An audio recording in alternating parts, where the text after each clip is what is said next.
শ্রীকৃষ্ণ কেন বলেছিলেন, কখনো কখনো নীরব থাকাই সবচেয়ে বড় উত্তর? সব প্রশ্নের উত্তর শব্দে দিতে হয় না, কখনো নীরবতাই সবচেয়ে শক্তিশালী জবাব। শ্রীকৃষ্ণ বলেছিলেন, যে মানুষ সব সময় নিজের ব্যাখ্যা দিতে ব্যস্ত থাকে সে কখনো সত্যিকারের শান্তি পায় না।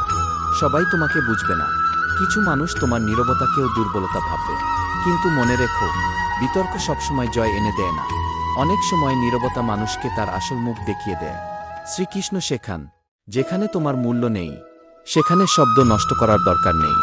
কারণ সূর্য কখনো প্রমাণ দেয় না যে সে আলো দেয়, তার আলো নিজেই সব প্রমাণ করে দেয়।